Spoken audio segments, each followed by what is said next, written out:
Volume 3 Chapter 11.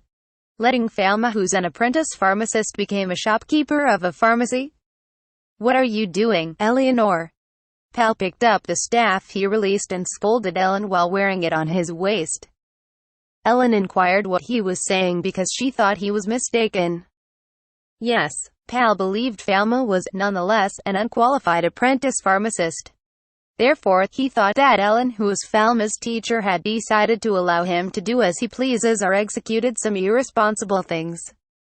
Pal sighed as he concluded that you're still inexperienced without a qualification. Appointing you as a shopkeeper, even if you're merely a decoration, isn't a joke. Being a shopkeeper, you'll naturally confront hard times and make mistakes on managing it. Falma and Ellen looked at each other. What am I going to do?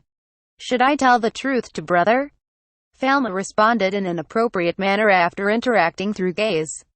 I told Ellen to allow me to do the pharmacy thing as a shopkeeper. I wasn't it. Falma looked at Ellen. Hey Falma, I think it would be more adequate to tell the truth to Pal. Ellen prompted Falma. Ellen was worried the truth would be unnecessarily tougher for Pal unless Falma could confide earlier. Without concern for Ellen, Pal started talking.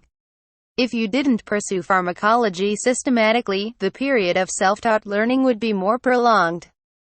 Though it wasn't Nova Root Pharmaceutical University, San Felipe Empire Pharmaceutical University remained, nonetheless, a suitable choice rather than learning from private tutor. Pal seemed seriously worried about Falma's future. Oh, I think I'll attend the Imperial's Pharmaceutical University.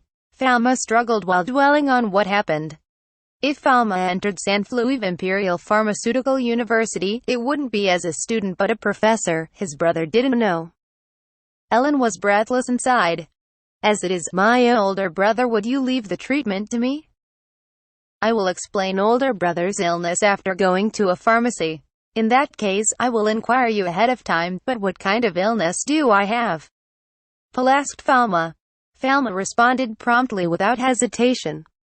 Leukemia. The origin of the disease name was based on the first discovery of a German pathologist of the 19th century, whose blood of a patient suffering from a certain splenomegaly became whitish and died. What is it, your findings? Did you even diagnose me properly? Of course, that was Pal's reaction since he never heard that disease. He was shocked to learn his younger brother was clever to create his own disease name. I have an idea about its symptoms. What are you doing? The name of the disease shouldn't be created without permission. It should be based on the proper diagnosis. Are you operating the pharmacy like that? Pal admonished Falma. It isn't a shame that you can't make a diagnosis. There are many unknown diseases in the world. It's more embarrassing as a pharmacist to provide it a proper name. I think therefore the same. Falma completely agreed with Pal. Ellen can't keep up with Falma's drama play. Therefore, she involuntarily put her hand on her forehead. However, Falma never made fool of Pal. Preferably, he honestly respected Pal's attitude to face the illness. To objectively diagnose the disease, to accept his death as unruly in the pharmaceutical industry. Falma thought he's a great pharmacist. He had a life expectancy based on his knowledge and experienced as much as he could possibly have. On the other hand, Falma used diagnosis eyes to check Pal's current condition. Let's go back to the pharmacy, talk longer, and determine a diagnosis based on the procedure. Ellen, I'll be preparing a lot at the pharmacy. Please come home with my elder brother in the carriage. I'll secure a carriage to you. Well, why should I come home with Pal? I'm heading home with a horse. Ellen made a face blatantly disgusted. She didn't want to wait for a horse-drawn carriage, and she also didn't like going home with a pal. No. What are you saying without my permission? I told you. I must go back to Nova Root. Falma decided the schedule without permission. Pal didn't seem considering an intention to obey Falma. No. Now, older brother would more likely to suffer cerebral hemorrhage, so do not ride on horses. Falma, who told his older brother, took a horse with slapstick and went back to the pharmacy. Well, your brother said so. Ellen clutched the reins of the horse and called for Pal. Ellen and Pal's horse returned to their home as she let go of them. What's he doing? Forbidding me to mount a horse? It's for your sake, perhaps. Are you stupid? Pal couldn't take it and tried to call back his horse. Ellen seized it. No, I'll wait for a carriage. From here to the pharmacy, even if you go back walk on foot, it required 30 minutes to return. However, the ground was getting soaked with snow. It would be cleverer to wait for the carriage than to walk on foot. Oh, I wonder if I should have brought a sledge to the horse. To Ellen's joke, Pavier replied with a sermon. You know what? Why do we have to deal with Falma's fantasy?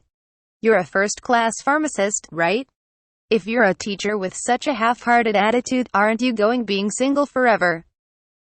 Even though he's the second son, he needs to become an independent pharmacist. I'll tell you what, I will wait for the carriage. Damn, Ellen and Pal ended up waiting for the carriage. The carriage that Falma arranged came swiftly. On the way back, Pal grieved over his brother. My brother is foolish, I am depressed. When I die, what would happen to the Medici's family? What a bad luck. Looks like I cannot die like this.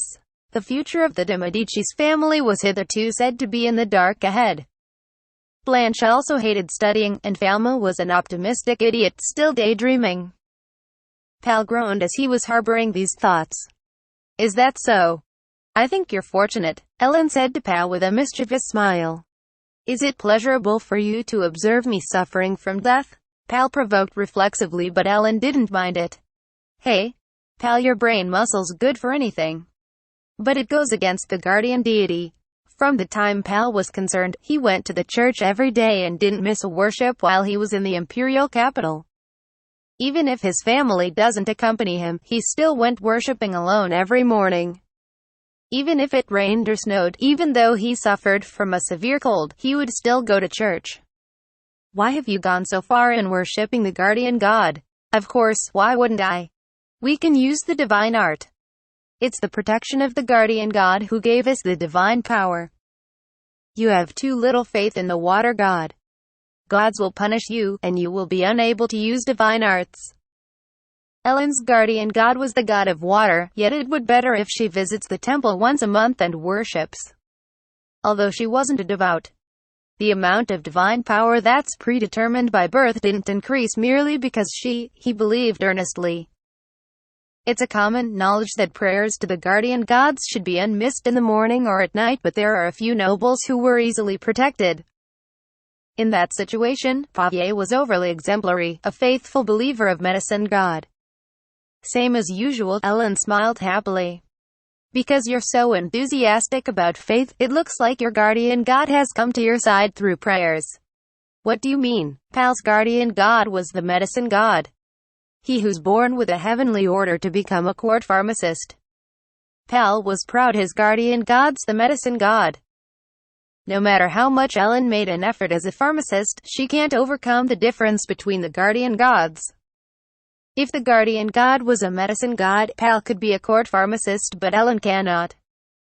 It's a lie to say that Ellen never thought that she was envious of Pal, whose guardian god was the medicine god.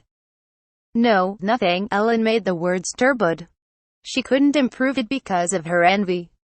Because the god of medicine didn't reveal himself to Pal, Ellen thought it would be better not to mention anything for now.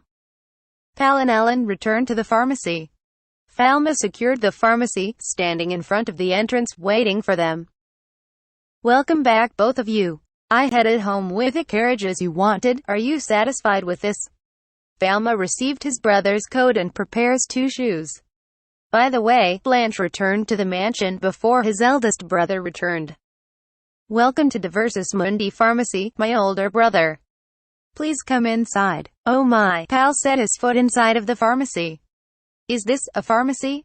The pharmacy include the arrangements which overturned the conventional concept of the pharmacy. Pal was equally surprised by the fact that he incorporated products that he didn't know how to use. The storage method of the medicine was also different. There were few bottles of medicinal herbs and simple herbs.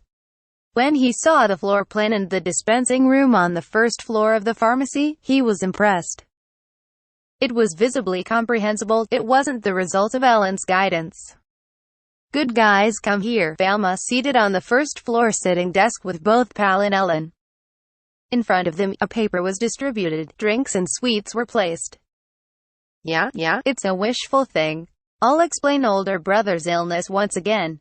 Falma, seated down opposite to them. Why would you give me a consultation? Pal was being grumpy. Properly, listen to me at least until the end before stating something. If you're okay with that, undergo my treatment. Oh, if you can convince me, then give me a demonstration of your theory. The words that came out to Pal's throat, who's a leading student of the Nova Root Pharmaceutical University, was absurd.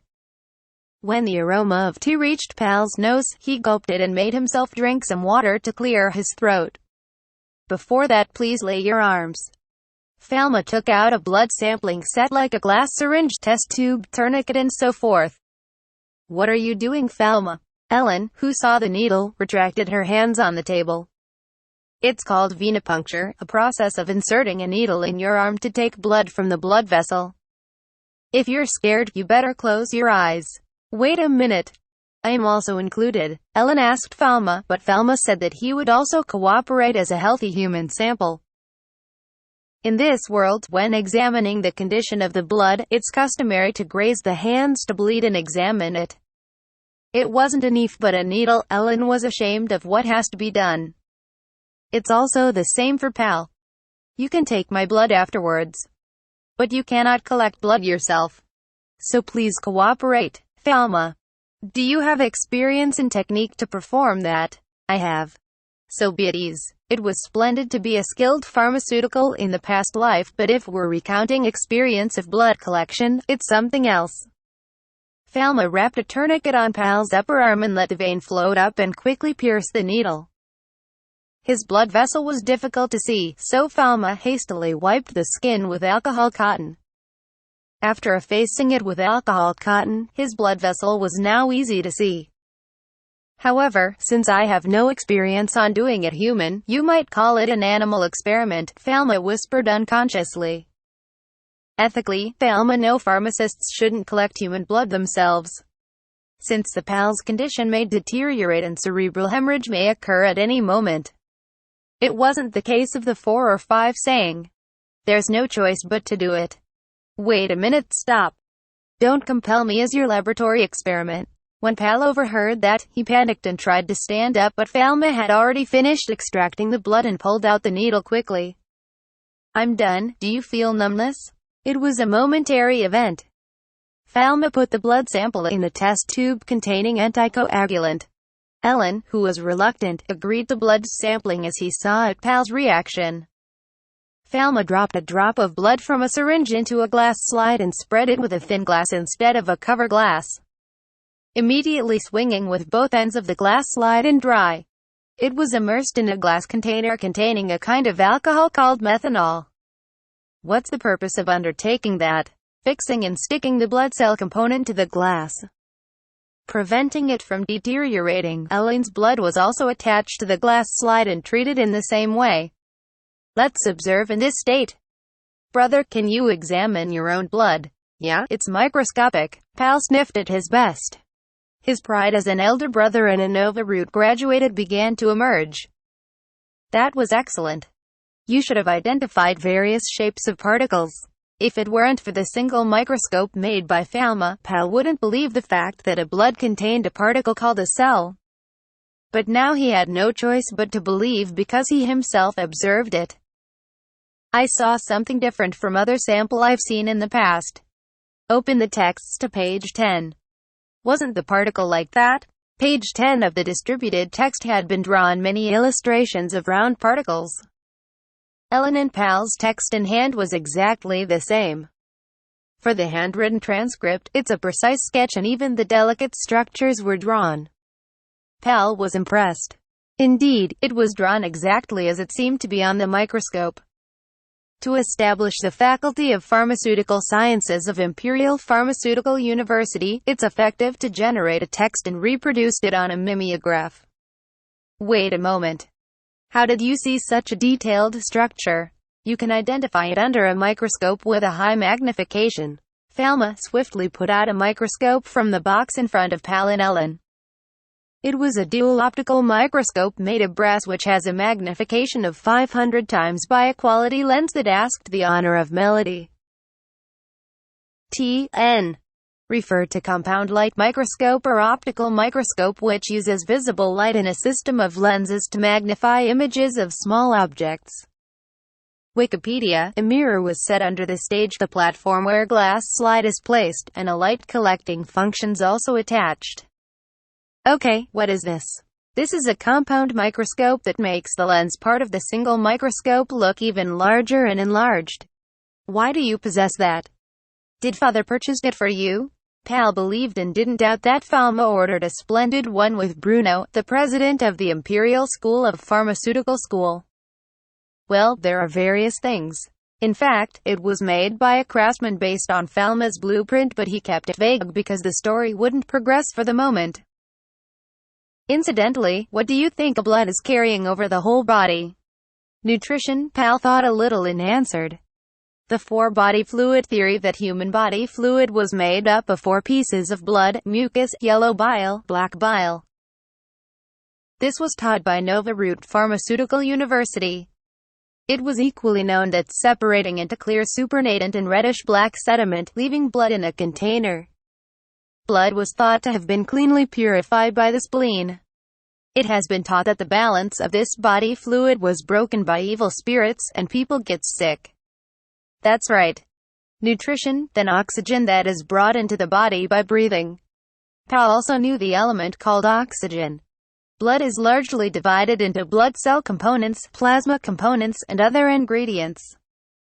Red blood cells that cause red blood to look red. These are the particles that play a role of carrying oxygen to the corners of the body. Colorless white blood cells. These are the particles that kill bacteria or are related to immunity. Oh, I will explain the immune on another occasion. And platelets. A particle that coagulates blood and stops bleeding. Ellen nodded and read the text. After she finished reading it, she was impressed by the results of Falma's efforts. Hey. That's right, it looks like a red liquid, and it's amazing. Lot strikes with an exact timing. Cedric and Lot also listened to the lecture with a text in hand from a little distance. These particles are called cells. Not just blood components, every living thing has a structure called a cell. I see. By microscopic observation, Pal knew that every piece of tissue certainly had a structure. Whether it be a plant or an animal, just like a small room according to Falma. He also considered it in his thesis experiment. Even though it was said that living things were made up of cells, it's still convincing. But the origin of the blood that makes up each component of a wide variety of blood is only one type. Falma pointed to the particle drawn on the most upstream in the various blood components being drawn. It's called hematopoietic stem cells, cells that produce blood. The stem cells produce red blood cells, white blood cells, platelets, and other blood elements. Pal listened and thought that it would be a good idea to make a fiction out of what Falma said. Then, listening to the story, what do you think is the reason why the bleeding of older brother has become difficult to stop? Falma asked questions to Pal. Pal decided to play along with Falma. The cause was that it's easy to bleed from the gums. The blood was difficult to stop, and it's easy to cause a bruise. Platelets, the particles that should stop the bleeding, are no longer functioning. That's right. Falma nodded greatly. Looks like his elder brother swallowed well the information. An abnormality in the root matures from each hematopoietic stem cell to each blood component. And in the case of older brother, it creates neutrophils, a kind of white blood cells. I don't get it, Pal pointed out quickly. If that's the case, why would the particles be reduced? Is it the root particle that's causing abnormality? Is the root of making platelets and red blood cells, and the root of making other types of red blood cells and white blood cells safe? Refers to bone marrow. He was an excellent older brother who absorbs knowledge quickly and argued against it. Unusual leukemia cells will increase indefinitely. They are produced in the hematopoietic locations, which are the bone marrow. The bone marrow is occupied and there isn't enough space, thus other cells are produced poorly. Low red blood cells cause anemia, and so oxygen isn't carried throughout the body and breathlessness occurs. White blood cells decrease, and bacteria can easily infect the body. Platelets decreases and bleeding is difficult to stop. All theories were perfect and made sense. Pal was bewildered due to this realization. Let's examine by comparing the blood components of my older brother with the blood components of Ellen. See if what I said is true. It's problematic to observe because the blood cell components are difficult to see in the transparent state. So, we color the cells. This is called dyeing, but it will take time, therefore let's partake of lunch. Falmouth led Pal to the staff restroom on the 3rd floor. Lunch was prepared by Lot and Cedric. 5 people sat around the table, while also chatting. Falmouth periodically go to the laboratory dyeing work. Ellen was shocked because Pal's usual talk was nowhere to hear. Pal's mood established the place. Warm, calm. This onion-grown soup l'oignon gratin, warms my body. Lot Chan, you're skilled at cooking. I asked Cedric to help me. There's 8 more to come. Lot, who was praised, was embarrassed. She's recently addicted to pharmacy lunch. At the end of the meal, Ellen and Pal waited for Falmouth. Falmouth came down with a slide glass from the lab to the 3rd floor and began to explain the results. It's well dyed. Red blood cells are red, platelets are blue, white blood cells have neutrophils, red eyelids, eosinophils, and basophils dyed blue-violet. This is Ellen's blood. Next, look at your own blood. Is it something that will be dyed so conveniently? Pal, who was half confident and so forth, inspected through the microscope and got a word for it. Indeed, cells were colored by the process of dyeing. It didn't mean that it's properly color-coded. It's neatly unevenly color-coded. Do you know that the difference between Ellen's blood and older brother's blood? You can see a structure like a needle gathered inside a purple-colored blood cell because it is the structure of our bodies, which does not exist in Ellen's blood. Oh, certainly, I see. Pal's voice was hoarse. That's a leukemic cell that has become white blood cells. Pal also noticed that red blood cells and platelets were depleted overall as compared to Ellen's. The magnified image of his own blood was burnt to his eyes. He was confronted with such evidence. While we were having a meal, I was calculating the whole blood cell on my older brother. Red blood cells, white blood cells, and platelets is decreased. The characteristics of leukemia cells were seen. It will be diagnosed through stabbing. It is true to diagnose by stabbing older brother's bone marrow, but there is pain, too. Leukemia cells are present even in the peripheral blood. Therefore, together with this result, Pal's hands and feet gradually get colder with Falmouth, who's talking about it theoretically without giving a gap to escape. I diagnose acute promyelocytic leukemia. Ellen also failed to keep words. When Falmouth diagnosed a patient, he's customarily using the diagnosis I because it led to simplification of medical treatment. However, it's possible to prove the disease without using the diagnosis I and convince the patient if you identify the method of diagnosis. Ellen was confronted with the thought that Falmouth could diagnose even if he had exhausted his divine power. Older brother will die within a few months if I do not treat this condition. When Falmouth put his hand on Pal's shoulder, he got weak and fell from the chair. Pal couldn't completely disagree with the results presented by Falmouth. It seemed to Pal that God's knowledge far exceeded humanity. It's no longer the stage of putting in a mouth. I will explain the treatment policy from now. I cannot guarantee 100% effectiveness. Treatment will be terrible. Still, if my brother believes in what I say, and if you're convinced. No trace of the older brother was prideful. Pal felt as if Falmouth had become a completely different person. Allow me to treat you right now.